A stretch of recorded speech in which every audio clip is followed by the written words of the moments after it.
A esta pinche humanidad, yo no sé lo que le pasa, que no para la crueldad de los crímenes de Gaza. Hay masacran palestinos de la manera más vil, matan mujeres y niños, van más de 60,000. Con su guerra sin cuartel, hoy perpetra un genocidio el Estado de Israel. Netanyahu es asesino, genocidas al presidio, vive el pueblo palestino. Bombardearon hospitales, hubo 1,000 descuartizados y rompieron los tratados de paz internacionales. Todas las crueldades las hicieron una a una, también todas las maldades hoy los matan con hambruna. A los niños de la Gaza los están matando de hambre, el sionista los desplaza con metralla y con alambre. Hacen cola por un pan o por un saco de harina, francotiradores dan el balazo que asesina. Piden pan, no les dan, si piden queso los llevan preso y les cortan el pescuezo. El sionismo tan rapaz, con sus crímenes de guerra, no permite que haya paz y no hay paz en esta tierra. Y todo el que siente y piensa hoy se muere de vergüenza y repudia el genocidio. Netanyahu es asesino, genocidas al presidio, vive el pueblo palestino.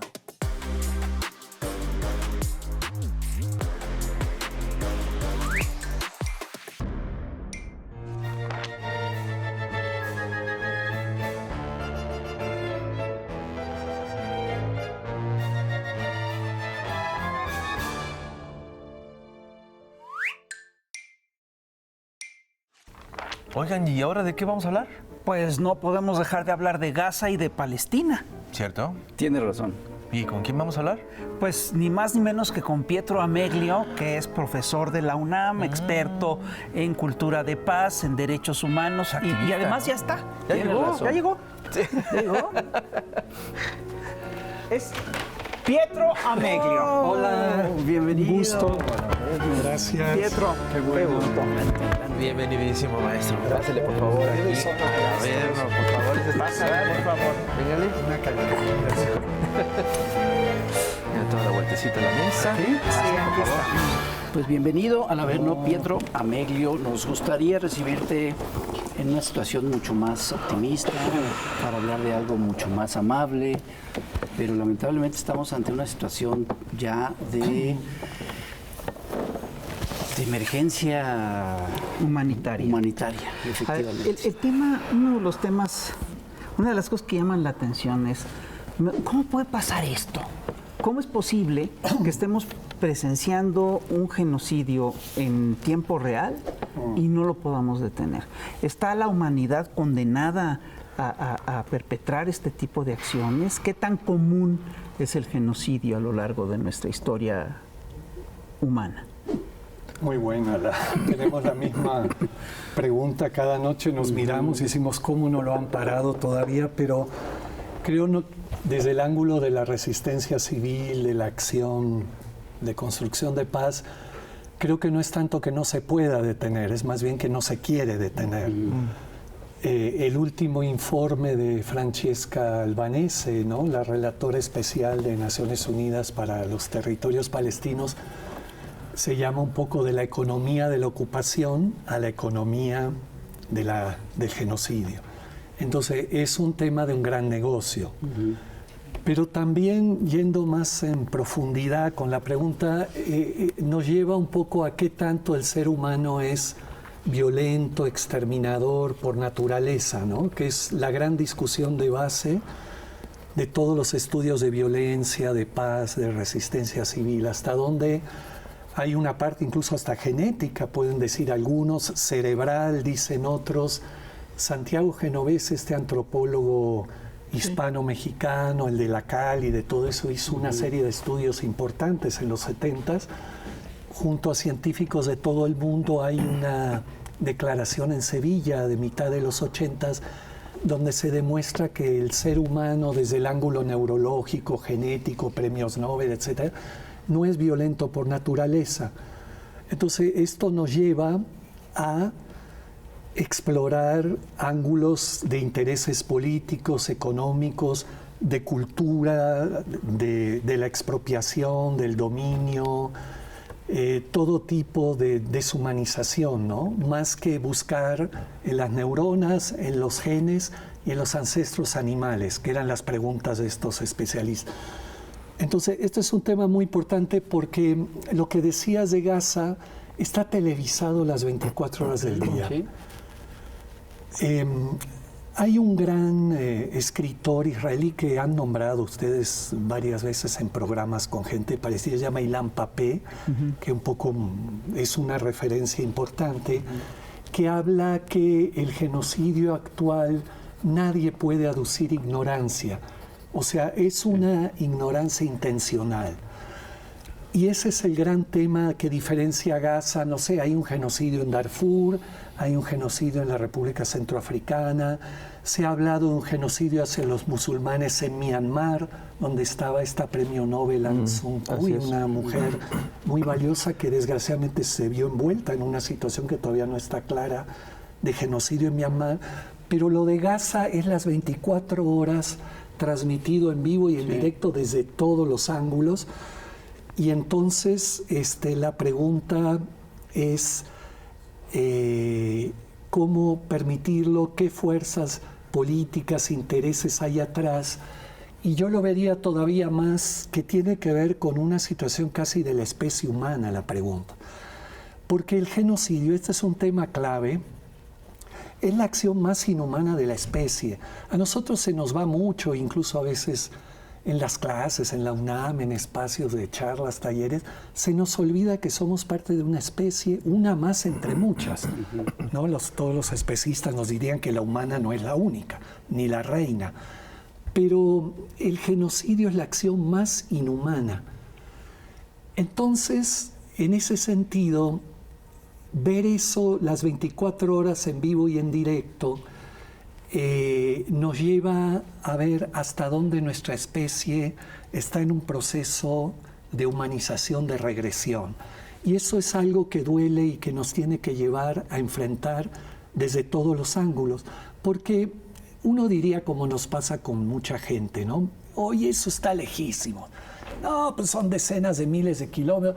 Tengo tantos problemas aquí, hay tantos desaparecidos en México, trabajamos con los familiares. No puedo, mira Trump, los migrantes. Sí, pero la distancia geográfica pueden ser decenas de miles de kilómetros, pero la distancia moral es cero. Sí, claro. Y esa es la clave, y qué bueno que hagan un programa más de esto y estén, como dicen las redes de solidaridad, no dejen de hablar de Palestina. Creo que es una clave. Pero además de que es un tema de regresión de la especie, de su proceso civilizatorio, humanizante, déjalo ahí, porque este premio Nobel de Etología Konrad Lorenz habla que somos todavía no plenamente humanos. Él habla que somos el eslabón perdido. O sea, en el proceso biológico, hace como 250,000 años, nos parecemos bastante, algún dedo más, menos encurvados, menos pelos, pero somos pareciditos. Pero a nivel cultural, él habla que estamos todavía por llegar, es un punto de llegada a la humanización. Todavía no, y estamos más cerca del eslabón perdido que del primer homínido humano. Y esto del genocidio es una alerta grandísima en ese tema de que cómo la especie humana puede estar contemplando con esta pasividad impunidad e ilegalidad.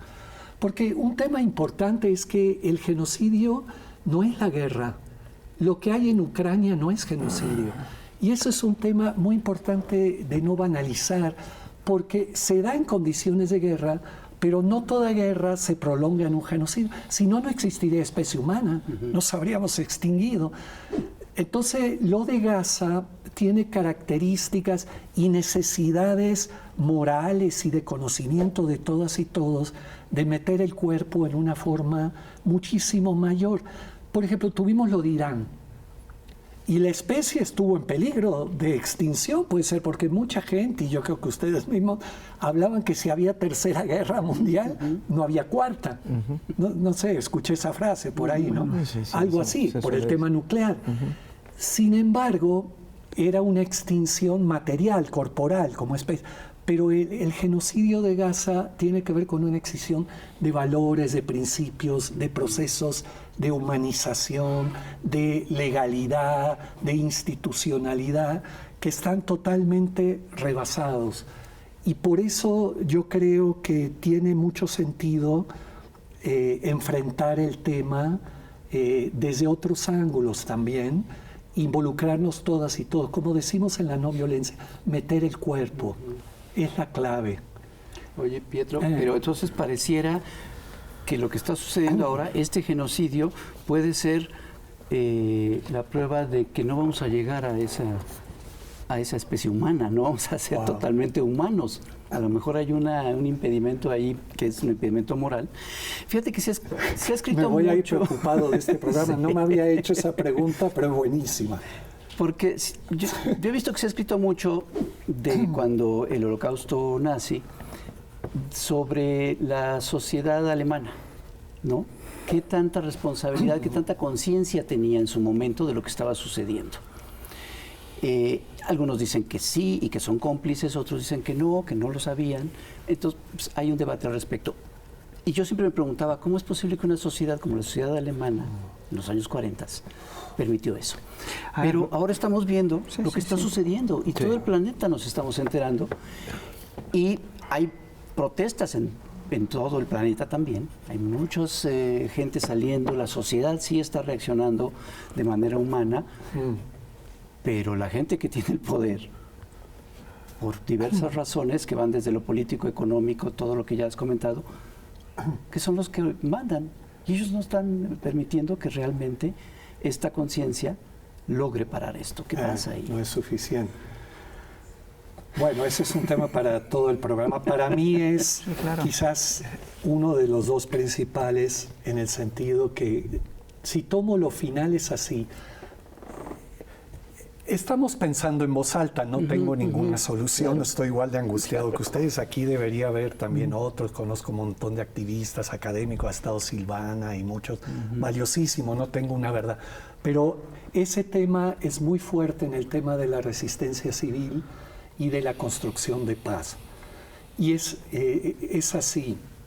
Existe una proporción, una relación entre la espiral de la guerra, del genocidio, que no toda guerra acaba en genocidio, y la espiral de la construcción de paz, de la humanización. Hay una relación, no va cada una por su lado.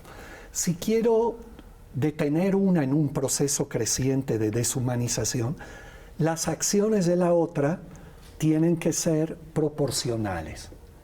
Esto es muy importante. Entonces, el genocidio es la acción más inhumana de la espiral de la guerra, de la violencia, del odio. Y la desobediencia civil es la acción más humanizante desde la espiral de la resistencia civil y la construcción de paz. Sin la desobediencia civil, la especie humana estaría en la edad de piedra.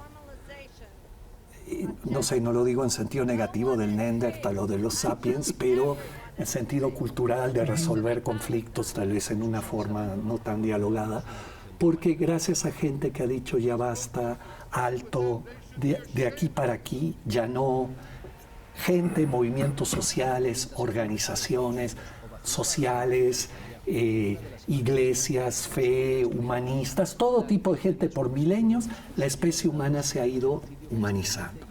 Entonces, ese es un tema muy importante porque hay acciones maravillosas que a mí, por ejemplo, las grandes movilizaciones en las capitales europeas de las semanas pasadas me han conmovido, hasta lágrimas me han sacado.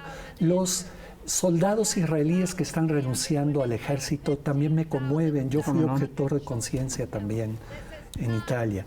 Entonces, las manifestaciones de los rehenes, de los familiares en Israel, las manifestaciones de acampadas de estudiantes en Estados Unidos son importantísimas y conmovedoras. Y estos últimos días, las acciones políticas de estados europeos, Brasil, muy importante. Pero ¿qué pasa? La relación de los espirales no es suficiente, porque la determinación genocida está a 42 grados el termómetro y las manifestaciones están a 38, 39, porque 42 es desobediencia civil, no marchas. Claro. ¿Se entiende? Entonces, Ese es un tema muy importante porque si hay algo conmovedor son las movilizaciones por todo el mundo, que hay un consenso gigantesco contra el genocidio. Creo que ya, más allá de intereses muy puntuales, muy difícil que la gente lo sostenga. Menos, entonces, tu primera parte, la de la población alemana, pero no es solo la alemana, es la checa, la húngara, la italiana, la francesa, la española, la polaca, que veía pasar los trenes a los campos y miraban para otro lado y seguían sembrando papa. Entonces, aquí viene otra idea profunda, que es que el genocidio es la acción de muchos sobre pocos. Soy historiador de la UNAM, entonces crecemos... Más bien la acción de pocos sobre muchos. Esa es la idea con la que crecemos. Pero voy a tu pregunta, porque la primera parte es muy profunda y voy aquí. Uno cree que Hitler y 200 locos, Goebbels, Himmler, los que te pero fueron gustes, con el consenso de toda la... Entonces, ahí vamos, que es el gran tema actual. Mató a 6 millones de judíos, 1 millón de gitanos, cientos de miles de comunistas, cristianos, opositores. No, uno cree que Calderón y 200 locos declararon la guerra al narco. Calderón, García Luna y unos locos más. No. Y así Pol Pot, y así Milosevic, ¿no? Camboya, Yugoslavia, etc. No. Es la acción de muchos que en formas muy diferentes, desde legítimo miedo, terror. No es lo mismo tener miedo que terror. Terror. Pol Pot nada más levantaba la ceja y estabas en la tumba, ¿no?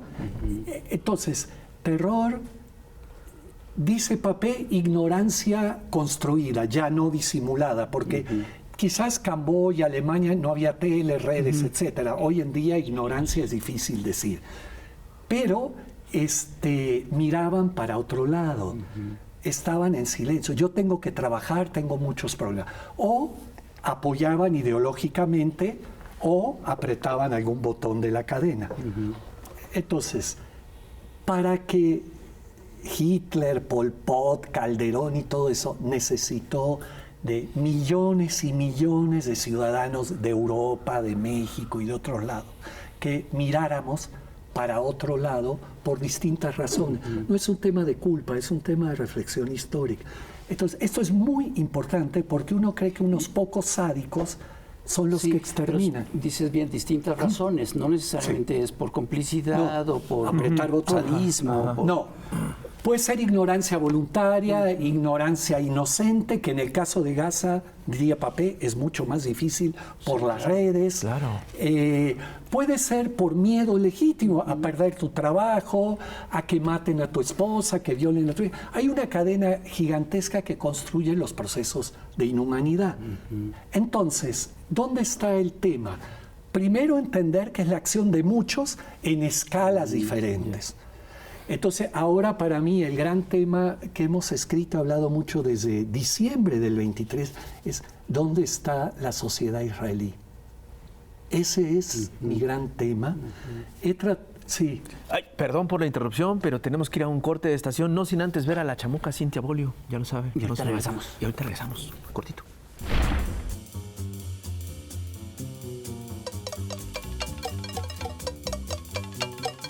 Querido lectorado, un abrazo afectuoso antes de continuar con el siempre grato tema de la violencia machista letal, debido al surgimiento del feminicidio al cuadrado. Este es el femigenocidio en Palestina, Afganistán y otros países en situación de guerra, ¿o no?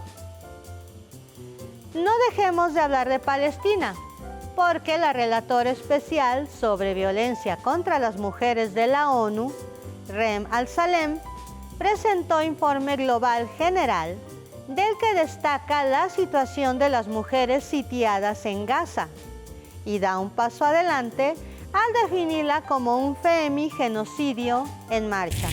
En el informe describe las acciones del ejército israelí que constituyen este crimen: violencia letal contra madres y sus hijas e hijos, violencia sexual con ataques y acoso, violencia psicológica por la pérdida de familias enteras, sed y hambruna por el bloqueo a la ayuda humanitaria.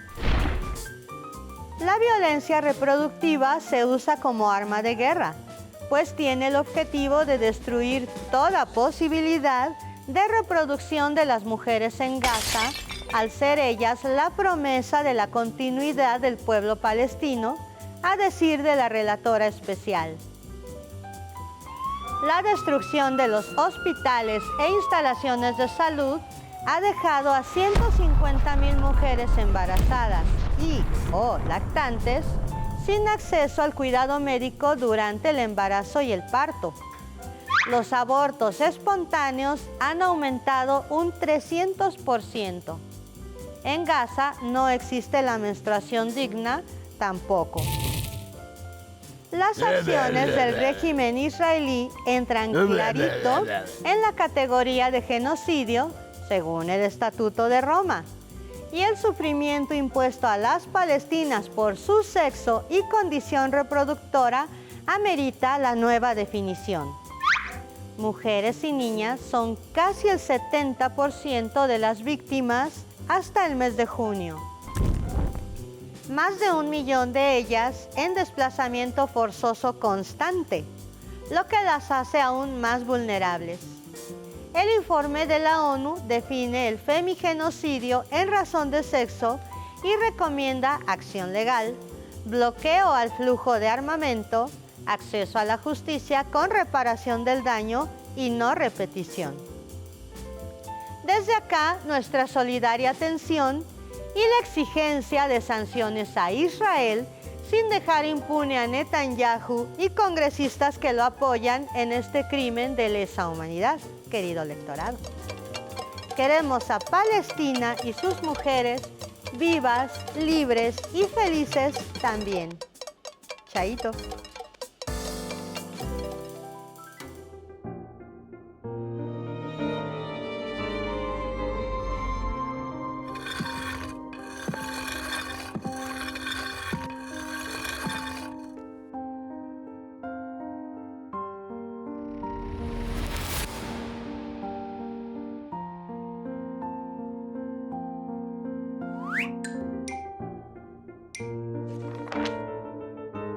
Y seguimos aquí en el Averno, platicando ni más ni menos que con Pietro Ameglio sobre el tema del infierno de Palestina. Hay una pregunta que yo te quiero hacer y que engarza con la pregunta que hizo José hace un ratito, y es que efectivamente una de las paradojas más importantes de lo que está ocurriendo en Gaza es que quien perpetra el genocidio hoy en día tiene conciencia de lo que es el genocidio, entre otras cosas porque lo vivió, porque lo sufrió.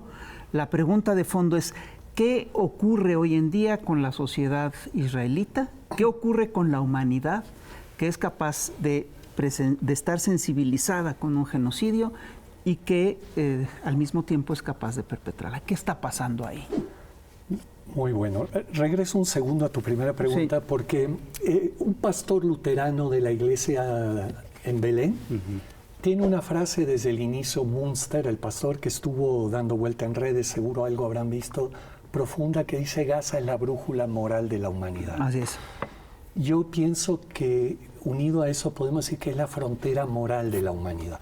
O sea, toda persona, cualquiera de nosotros, tenemos una frontera moral y material en la vida. La tenemos que construir y depende de lo que es inhumano, violento para cada uno. Es como decir, de aquí para acá, nadie toca mi cuerpo, nadie toma decisiones por mí, nadie me dice qué hacer, pero la raya la marca el conocimiento de cada una y cada uno de lo que es deshumanizante. Puede no ser lo mismo para ti que para mí, porque depende de las experiencias y del conocimiento. Pero yo creo que el tema de Gaza es, más allá de lo individual, una frontera moral de la especie, claro, que es la pregunta inicial. Justamente por estar presenciándolo y por el nivel de impunidad, ilegalidad, prueba de armas químicas, prueba de inteligencia artificial, prueba de guerra de hambre, o sea, todo tipo de inhumanidades que uno podía oír, muerte de más periodistas en las últimas no sé cuántas guerras, o sea, todo el aparato de salud, el aparato de educación, un exterminio de una identidad, de una huella cultural milenaria de la historia humana en el corazón de la expansión del homínido, ¿no? De ahí al Cáucaso, a Europa, aquí. Entonces, ese es un tema muy importante porque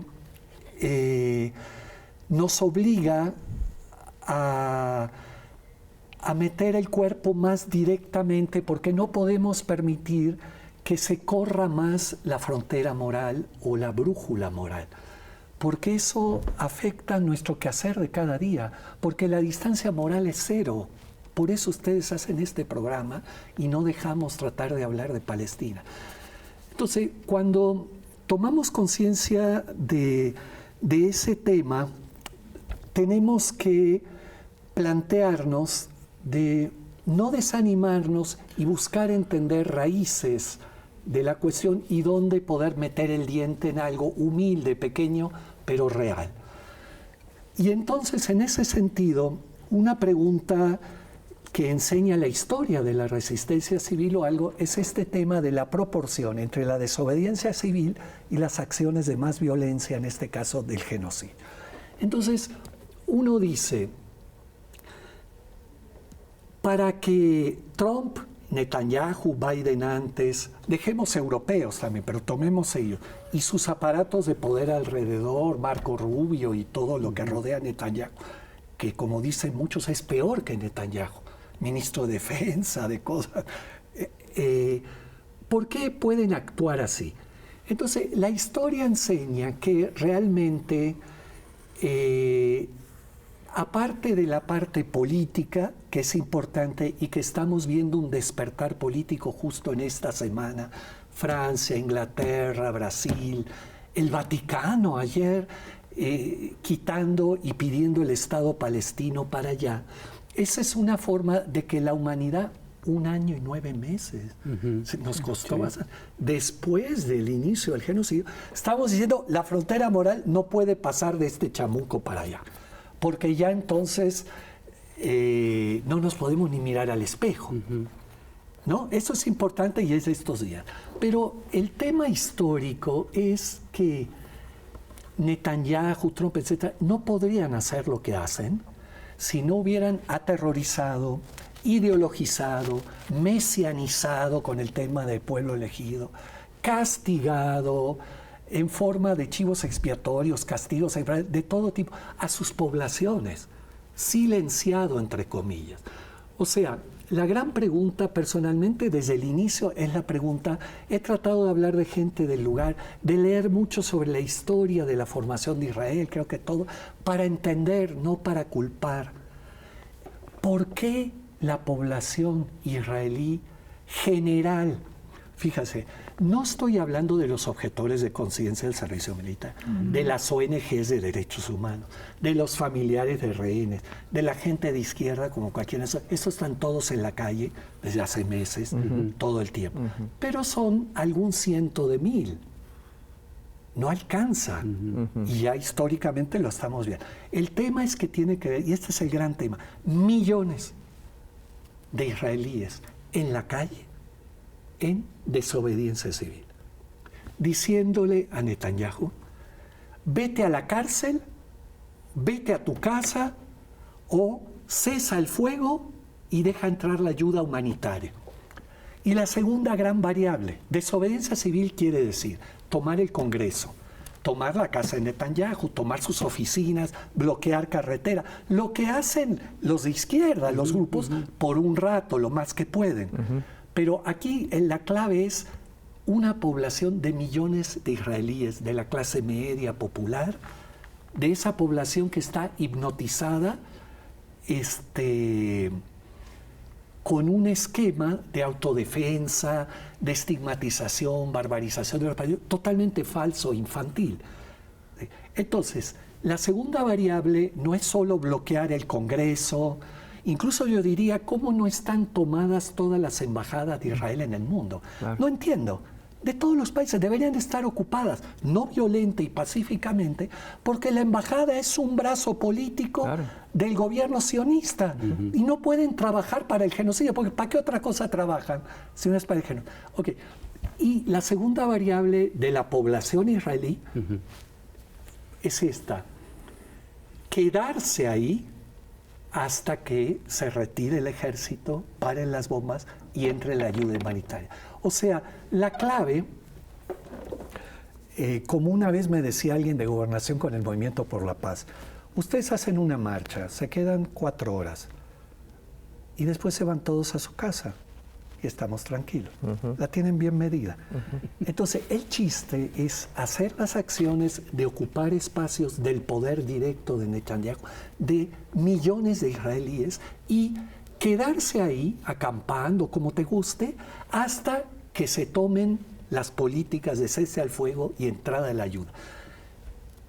No lo puedo asegurar, pero la historia, yo apostaría que un tipo de acción así, como diría Gene Sharp y toda la teoría de la resistencia civil, le quita el sostén, pondría a temblar más todavía que el tema institucional internacional, porque su gran apuesta es el silencio y el apoyo ideológico no explícito, ¿no?, de las grandes masas de la sociedad, sin culpabilizarlas, pero en un proceso de lo que llamamos infantilismo social, que es la obediencia ciega a la autoridad. Porque lo dijo mesiánicamente, invocando el Antiguo Testamento y las batallas de Abimelech y cosas, la gente ciegamente lo cree y deja de pensar. Claro. Entonces, la gente puede llegar a que Estados Unidos bombardea Irán, Israel ataca a Irán preventivo. O sea, en un nuevo tipo de guerra, ahora podemos atacar preventivo. Pero dicen que hay bombas nucleares, que no hay prueba fáctica.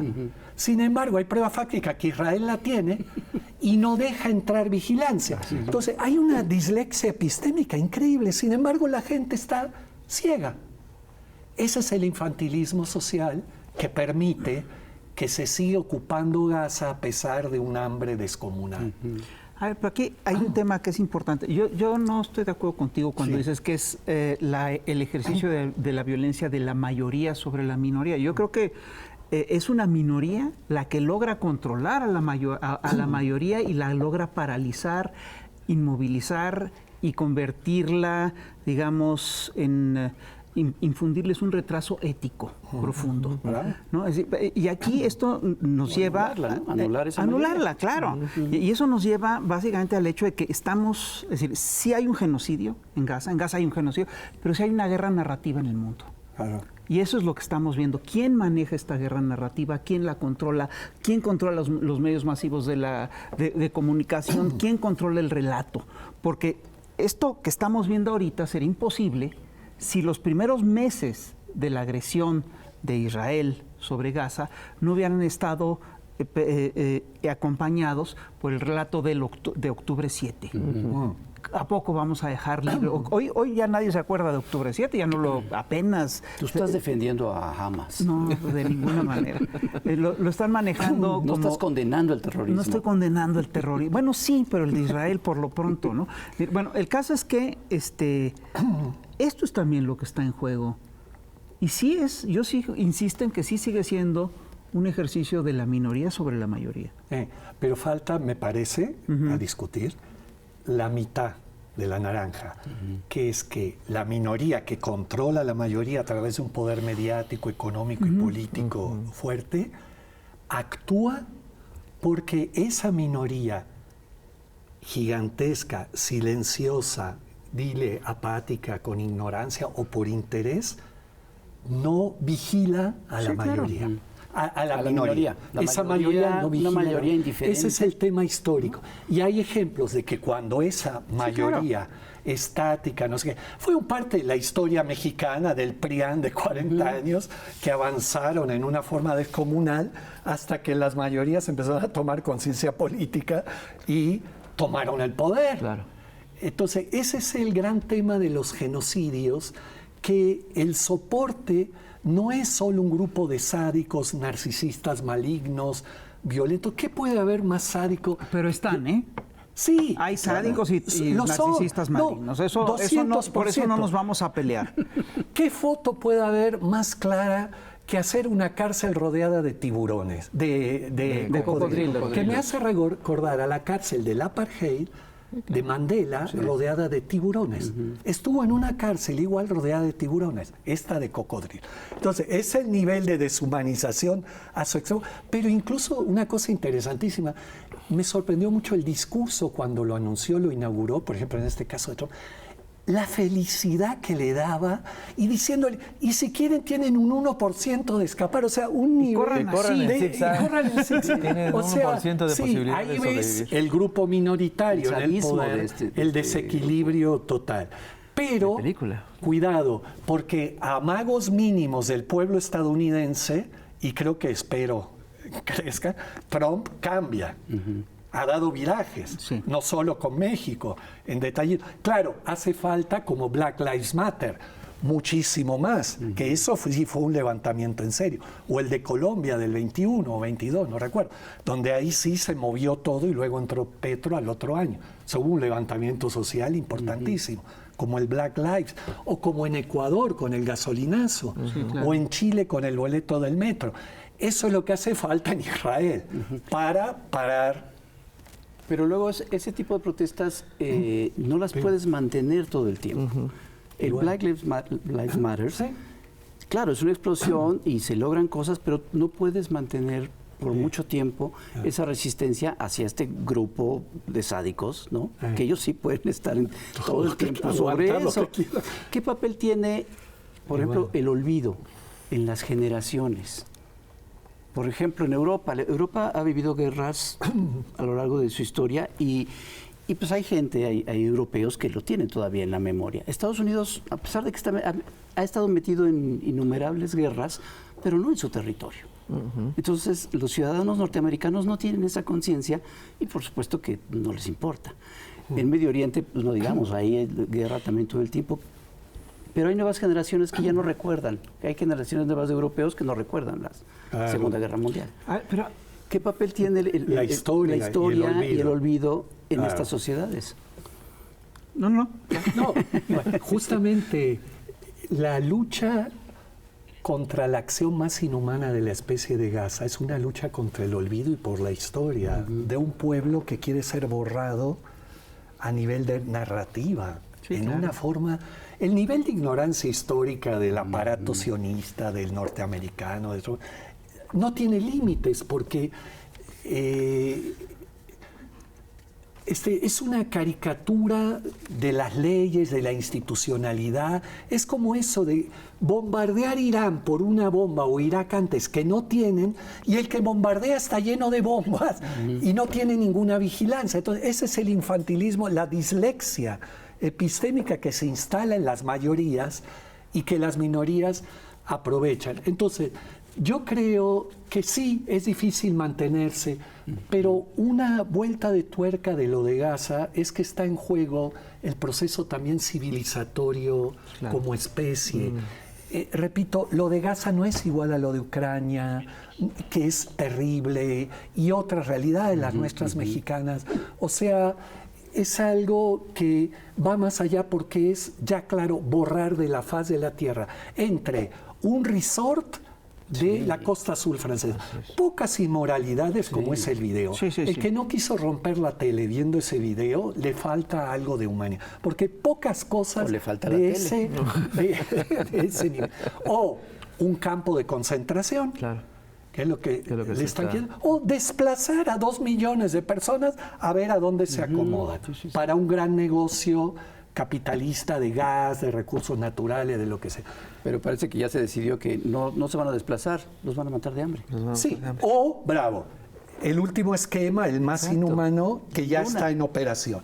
Ok, con el cinismo de decir, como dice Netanyahu hace 2 días, que no es verdad que hay hambruna en Gaza. Entonces, sí, cuando tomas en cuenta eso y eres alguien en poblaciones directamente involucradas, primero Estados Unidos, Israel, dices, sí, es un sacrificio, pero vale la pena meter el cuerpo, porque además creo que lo que pasa a veces, no es una afirmación, es que los que están en el poder son más frágiles de lo que parecen.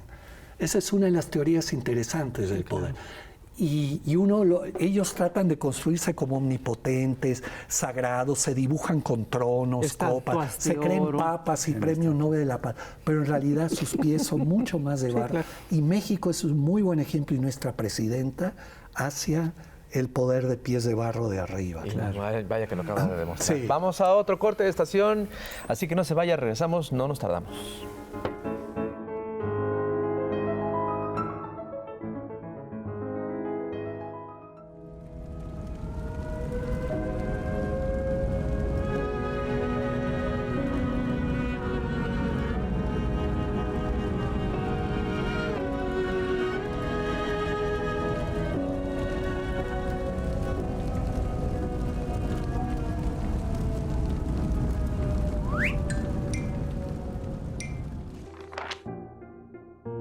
Y seguimos aquí en El Chamuco TV, estamos platicando con Pietro Ameglio y fíjate que nos dejaste con mucha información y hay un tema que me llama mucho la atención, Pietro. Cuando fuiste a Bosnia pusiste el cuerpo, fuiste al Vaticano y le pediste al Papa que intercediera y que fuera a Gaza. Vaya, esas son de las pocas cosas que nos quedan por hacer, meter el cuerpo. ¿Qué otras cosas podemos hacer? ¿Hasta dónde podemos llegar? Como humanidad, como activistas, como sensibles seres humanos. Nunca solo, sino siempre en colectivo, con muchísima gente, movimientos sociales. Lo de Bosnia fue con un movimiento internacional, se llama Paz Ahora, Mirsada, y fue en Sarajevo y contra los francotiradores de Milosevic hacia Bosnia, en el genocidio que hubo en Bosnia precisamente. Pero el fondo de la pregunta es así, que más que poner es meter el cuerpo. Hay una diferencia importante justamente en la resistencia civil, que es el ángulo del que estamos hablando para parar un genocidio. Hay ángulos políticos, yo puedo decir, reconozco a Palestina desde septiembre, primer ministro de Inglaterra, de Francia, el Vaticano, España. Se puede hacer cosas, hay ángulos culturales, saber historia, institucionales, la ONU. Personalmente, el tipo de formación y también académica, pero de activista, y también la experiencia histórica de la resistencia civil, es muy importante. Que la mesa tiene 4 patas y una es la movilización social proporcional a las acciones del adversario, que en este caso son lo peor de lo peor, que es un genocidio. ¿Sí? Si fueran acciones de otro nivel, de represivas, cárceles, sería una cosa, pero el genocidio tiene que ver con la desobediencia civil o la no cooperación. Hacer cosas que le quiten poder al otro. Por ejemplo, el boicot, la huelga, etc. Pero la desobediencia civil. Entonces, en ese sentido, el tema es meter el cuerpo, porque él no quiere que lo pongas. Poner el cuerpo es estar aquí ahora hablando de Palestina, el genocidio, lo que se puede hacer, algo de esperanza, y estamos en un espacio consensado poniendo el cuerpo y dando la cara pública. Pero meter el cuerpo es ir a decir esto a la embajadora de Israel en México, en el Vaticano o en otros lugares donde no quieren que estés, mucho menos adentro de Gaza. Entonces, es un tema muy importante de la no violencia, de la resistencia civil. Y yo creo que es el otro gran tema de lo que estaba diciendo, de la desobediencia civil de masas de la población israelí en la calle, metiendo el cuerpo en el Congreso, en la casa, en el lugar, diciendo, ya basta. Frase zapatista emblemática. O ve a la cárcel, o ve a tu casa, o firma el cese al fuego. Pero así nosotros te retiramos la cooperación, el silencio, el consenso. Esa es la desobediencia civil, aunque nos quieras llevar a la cárcel. Porque como decía Luther King, el chiste de la cárcel es que sea un problema para el adversario. Hasta que no seamos capaces de llenar las cárceles, no vamos a ser dignos de ganar la lucha. Es frase textual de Luther King. Y Gandhi y Mandela lo tenían clarísimo. Entonces, crearle un problema a Netanyahu y al poder. ¿Nos vas a llevar? Ok, somos 2 millones de israelíes, clase media, etcétera. No somos de izquierda, ni estamos ni siquiera en contra o no tuyo. Pero alto al genocidio, porque ya nos dimos cuenta. Eso es meter el cuerpo, la resistencia a la acción. Y hay un detalle que puede ser masas de población, entre comillas, neutral, medio simpatizante, que cambian el chip y dicen, mi frontera moral hasta aquí, no voy a ser cómplice de tamaña hambre y genocidio. Pero también hay cuerpos que tienen más poder social. Se le llama fuerza moral o reserva moral. Toda sociedad tiene una reserva moral, pero no siempre la reserva moral sale a la calle a meter el cuerpo. Es el gran tema de los desaparecidos en México, que te cito 2, 3 ejemplos. La guardería ABC, el Casino Royal. Son ejemplos de uno, no digo que sean la Biblia, pero son... Ayotzinapa sí, pero poco tiempo. San Fernando. Esos sectores de la reserva moral no salieron a meter el cuerpo en la calle por tiempo más prolongado hasta que se saliera la verdad. Al límite fueron una marcha de 3,000 para algo como la guardería ABC, que es una de las cosas más inhumanas que uno pueda imaginarse. Y se regresaron y ya nada. Entonces, meter el cuerpo, poder social de cuerpos, el cuerpo de nosotros 4 no tiene el mismo poder social. Conocen mucho más a ustedes que a mí, etc. La autoridad ve eso, el adversario lo ve. No es ante Dios ni ante los valores. Puede ser que tengamos valores parecidos, pero ante el poder social tenemos cuerpos con distinto valor. Es un principio sociológico, clarísimo, porque el adversario nos ve diferente. Pero ahora ni siquiera los están dejando meter el cuerpo. Bueno, entonces ahí está el gran tema. Va la flotilla de la libertad, llega a la frontera, no lo dejan pasar y se regresa. Va la marcha de Túnez y se regresa. El tema de la no violencia es quedarse ahí y hacer presión para que te hagan entrar. Y ese es el tema del Papa.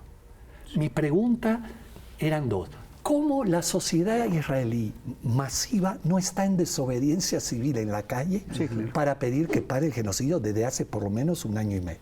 Y la otra es, ¿cómo el Papa no ha ido a Gaza? El Papa, líderes del Islam y del judaísmo, los 3 juntitos, meterse en Gaza, ponerse a hacer oración y ayuno adentro, Eso sería con fantástico. los familiares de los rehenes israelíes y las familias palestinas dentro de Gaza, porque hay víctimas de los 2 lados, y quedarse ahí hasta que paren las bombas. Yo te apuesto que generaría un tipo de situación totalmente diferente de acción directa. Y con un detalle que aprendí de los familiares desaparecidos en México, de las madres buscadoras, con quienes han sido maestras de nosotros de la resistencia y la paz desde el 2010, sin pedir permiso, que es la gran frase del comandante David en la inauguración de la Junta de Buen Gobierno de Oventic del 2003, del 8 de agosto. Autonomía sin pedir permiso. Entonces, no se trata de que Israel te deje entrar, no te va a dejar, pero el Papa tiene que entrar a como dé lugar. Y cuando fuimos a Roma con Pax Christi, no yo, sino el tema es no vayas tú, porque enseguida te dicen, es que lo van a matar. Bueno, para algo está ahí. No queremos que lo maten, pero es parte de su trabajo. No somos sádicos, porque vamos a estar con él. Pero parte del compromiso del cristiano es meter el cuerpo en situaciones de alta violencia, confiando en el poder de algo de bondad del adversario, que aún Netanyahu tiene algo de bondad en la no violencia. No sé si hablas de reserva moral y entiendo que para ti el Papa sería un referente moral. ¿Quién más sería un referente moral? Bueno, qué buena pregunta. Las iglesias son parte de la reserva moral de una sociedad cuando meten el cuerpo. Por ejemplo, acaban de bombardear la iglesia católica única de Gaza. Murieron 2 personas. ¿Alguien vio a la SEM decir algo? ¿O ir a la embajada de Israel a pedir? Entonces, la reserva moral necesita meter el cuerpo, porque si estás callado y no dices nada, eres una reserva inmoral, entre comillas, ¿no? Otra importante, rectores. Por ejemplo, y esto es un tema mexicano, ¿cómo es posible que la UNAM no llame genocidio, no use esa palabra? Y yo diría, bueno, para mí nuestra presidenta es una reserva moral importantísima. Y el gobierno de México, que ha hecho cosas importantes, ha reconocido al Estado palestino, ha condenado en la ONU el tema del hambre, etcétera, pero creo que debería romper relaciones comerciales o científicas, algunas más. Y creo que el mismo Morena tiene una oportunidad de oro de mostrar al gobierno que no es uno y lo mismo, y podría decirle, oye, podemos hacer esto y esto. Es una forma. Entonces, sí está bien si hay una parte legalista y hay doctrinas de derecho internacional, pero ante un genocidio no hay término intermedio, no hay posibilidad. Esta carta que hubo de académicos e intelectuales contra el boicot del CIDE y el Colmex es un escándalo moral. Sí. Es justamente la reserva moral de escritores y académicos que se vuelve inmoral hablando de neutralidad en un genocidio, o que se rompe el diálogo académico por boicotear con universidades israelíes involucradas directamente en el genocidio. Entonces, los rectores de universidades son parte importante de la razón. Ayer justamente la Universidad de Florencia en Italia rompió relaciones científicas. La de Madrid, la de Manchester, hay muchos ejemplos, ¿no? La Autónoma de Madrid. Claro, no como se quisiera, pero en la medida que actúen artistas, hay unas cartas recientes, ¿no? Y cantantes, raperos, cada vez más raperos de rap, raperos rapados, se están manifestando y diciendo, no queremos que la frontera moral nuestra sea cómplice más, por lo menos del hambre, y dos, yo creo, de gente bombardeada en filas de hambre, que yo creo que esas han sido las dos detonantes de una parte de la Reserva Moral Mundial, incluso presidentes, Francia, Inglaterra, Brasil, que dijeron, ya basta, me parece, no lo sé. Entonces, sí, la reserva moral es un arma que si mete el cuerpo en acciones proporcionales, no cooperación, o desobediencia civil, tiene un poder de acción importante. Sí, tú estás hablando de la resistencia civil pacífica y cómo podría efectivamente detener el conflicto en Israel. Sin embargo, estamos ante un conflicto que es internacional. Lo que se está peleando no es un asunto interno de Israel, es una cuestión de geopolítica de Occidente. Occidente está empujando esa guerra. Y me parece increíble que hoy te vengan a decir Reino Unido y Francia, vamos a reconocer la solución de los dos estados en septiembre. Sí. Perdón, el genocidio se está llevando ahora a cabo. Hay que detenerlo ya, ¿no? Sí. ¿Cuáles son los límites éticos de todo esto? Claro, lo que dices marca la falta de ética, pues sí, la doble moral, y vendiendo armas, pues sí, porque España dijo que iba a dejar de vender armas, pero he leído cosas que no ha dejado realmente, lo demás ni han dicho. Entonces, claro, el tema del infantilismo social es que funciona como lógica de discurso, no empírica. Entonces tú dices, yo voy a bombardear Irán porque tiene una bomba, pero la lógica empírica es que no hay bomba. Pero la gente dice... la lógica empírica es que si hubiera bomba no bombardearía. Bravo. Claro. Y ahí dirías Corea, Bangladesh, y no lo bombardea. Pakistán. Ok, entonces lo de Stormer y Macron y todo, es lo mismo, es un tema de doble moral. Claro, hay que tomar la parte positiva y sumarla a este programa y a no dejar de hablar y decirle a Sheinbaum que sería bueno que el nombre de México esté pegadito, y hasta el Vaticano ayer, ni hablar de Lula, que se sumó a la Corte Internacional de Justicia con Sudáfrica, es un paso más. Sí, pero el dolor es que estamos presenciando este regreso de humanización de la especie, de desmoralización de cosas, en una forma con un nivel de impunidad, ilegalidad y cinismo brutal. Y de ahí que es importante pensar acciones, ver cómo podemos hacer algo. Este programa para mí es una acción no violenta. Pietro. Sí. No basta porque no es proporcional. No, claro. Acción no violenta también son las exposiciones que ustedes han hecho, ¿no? Sí. Por ejemplo, en la misma línea, doy cultura de paz y no violencia en filosofía y letras de la UNAM. ¿Con qué cara en el semestre de agosto, diciembre del 23, el genocidio, 7 de octubre, voy a dar clases de teoría que Galtung, hace cuenta Gandhi o algo, y hay un genocidio en la tele las 24 horas. Entonces tienes que construir con el grupo alguna acción real de esperanza, y esta expo que espero que puedan poner el QR, que se puede pedir en cualquier universidad o espacio del país, la hicimos entre palestinos y mexicanos estudiantes. Y lo vamos a ver. Y estamos pasando ya aquí el código y te agradecemos mucho tu participación, tu experiencia y todo lo que nos has dicho. Sí, Pietro, muchas gracias. Muchos, no es solo mía. Cultura de paz. Cultura de paz. Cultura de paz. Pues ya lo sabes, señoras y señores, otro programa para compartir, para comentar, para coleccionar. Cuídense mucho y nos vemos a la próxima. Ya lo saben.